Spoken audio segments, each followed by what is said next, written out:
On the spot news media, we got the latest news. We don't care about the views, we just representing right. Put local news internationally every night. On the spot, wave that Jamaican flag from left to right. Let's get it right, y'all know the type.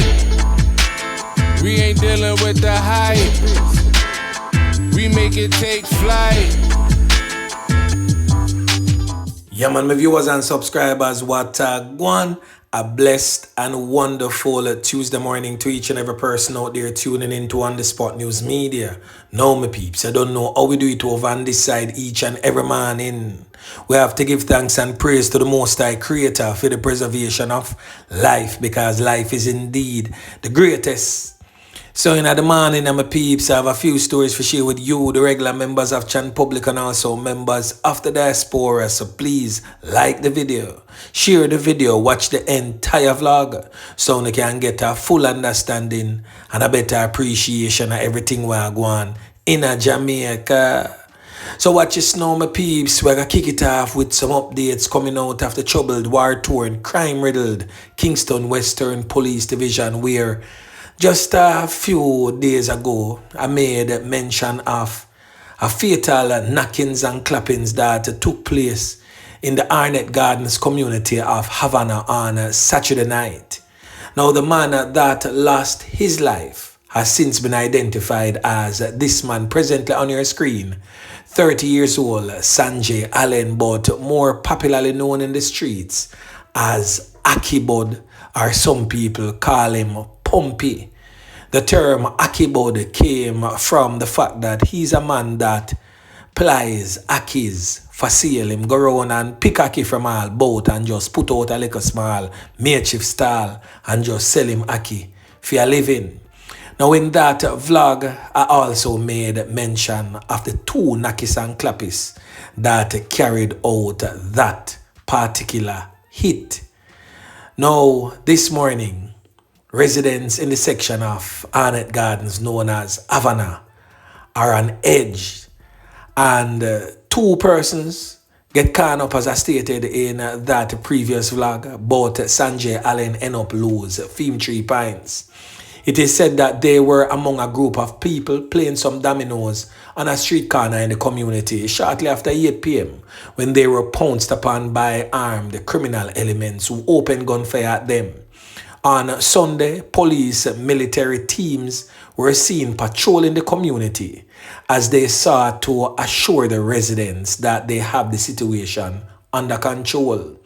So Deputy Superintendent of Police, that's Mr. Brian Henry, head of the Kingston Western Police Division, has indicated that his team managed to gather information from various sources in relation to the incident and has expressed confidence that the perpetrators will most definitely be arrested.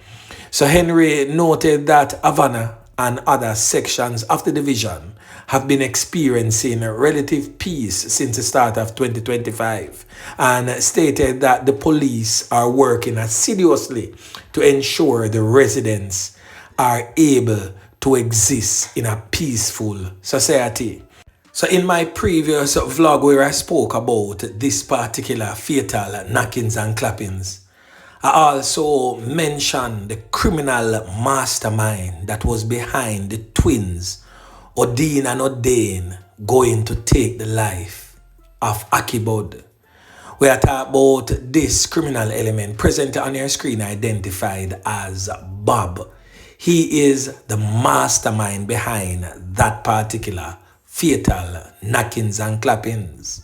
So sometime yesterday evening, we get to understand that a police team went in search for Bob, but they miss him by the skin of him teeth. I would say that him get away by the skin of him teeth. Now, whilst he was running from the police team that came after him, he dropped his phone. And now we get to understand that the phone is in the possession of the police. And you don't know, say the phone of a known top tier Knockist and Clappist like Bob will have valuable information that the police can and may use as some sort of way to get added information that they need to seek and find him and also other cronies of his own.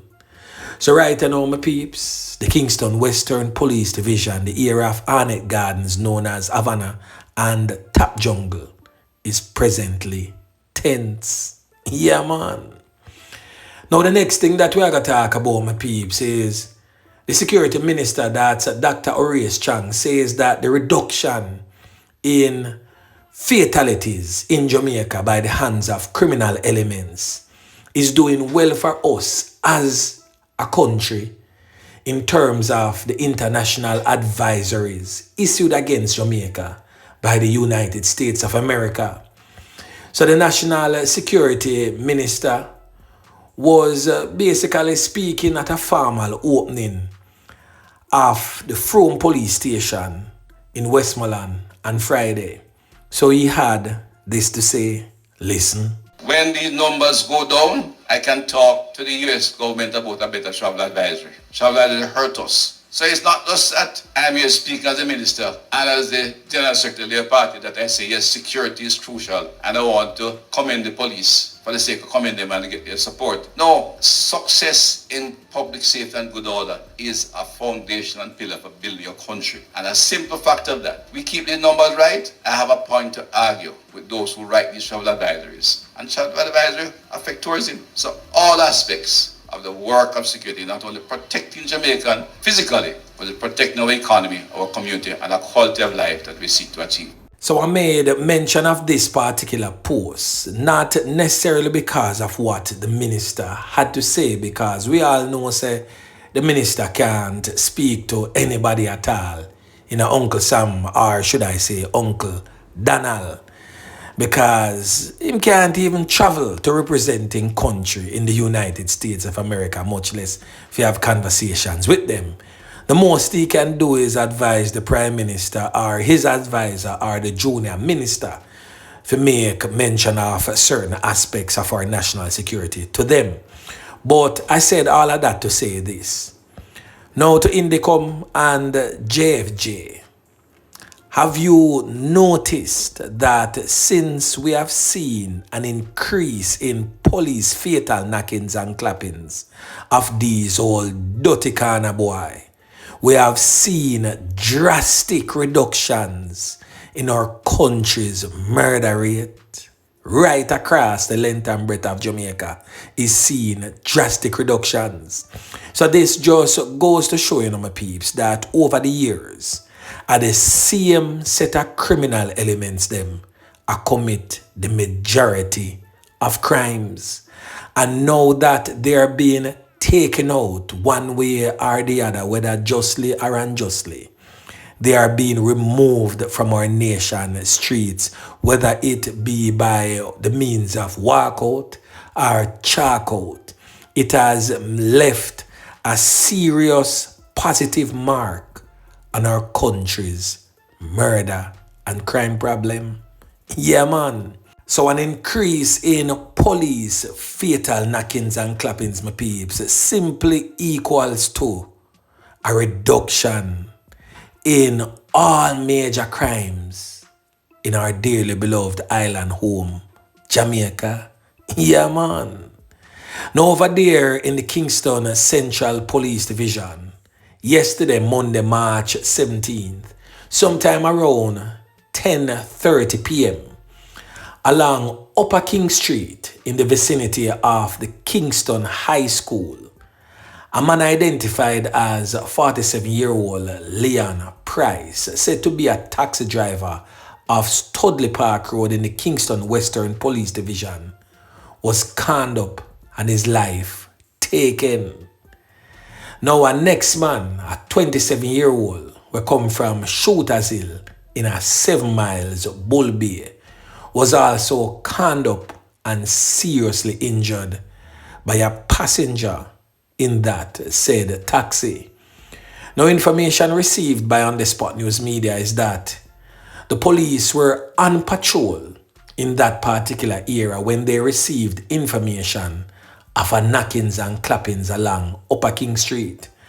It is said that the police, upon reaching that particular location, saw a Toyota Succeed motor vehicle, similarly to that of the Toyota Probox, crashed into a wall. The police stated that upon close observation, they realized that the driver, the now deceased man, 47-year-old Leon Price, was slumped over the steering wheel with what appears to be some corner wounds to the upper body and head. Now it is said that the injured man, who was a passenger in the said car, was assisted to the Kingston Public Hospital by a passing motorist. So we get to understand, say, the whole motive for it. The police, I say, boy, probably it was robbery was the intention of it all. Because the Knockist and Clappist was said to be a passenger in that said motor vehicle. But after doing some diggings, we get to understand that the now deceased man had made some reports a few months ago stating that his life was threatened by two other men from the Preston Road area. Now we get to understand that is in the Kingston Eastern Police Division. So we don't know for sure if it had come off of that or if indeed it was just robbery. Boy, may I tell you, my peeps, the knockings and clappings continues. Now over there in the St. Andrew North Police Division along Park Lane, Indicom get some more work to do. So a man get caught up by the police yesterday morning in a Park Lane. Now the man in question has since been identified as this criminal element here, presently on your screen identified as Jevaughn Heath, said to be of a Park Lane address. The incident occurred sometime around 8:40 a.m. yesterday. He was reportedly conned up and taken out by the police inside his house. Residents have alleged that he was taken out in what they say is cold blood. Now that has seemed to be the cry of residents in recent times, as we have been seeing an increase in police fatal knockings and clappings of known criminal elements. So there is now a heavy police military presence in the area, and investigators from Indicom is presently combing that scene since yesterday to seek if they can get some much needed information as it relates to that particular police fatal knockings and clappings. So as at March 13, Indicom stated that the police fatal knockings and clappings is a staggering 64 since the start of the year. Well, this one would most definitely make around 66 because we record another one sometime between March 13 to this present day. So the police them depend a clean up campaign.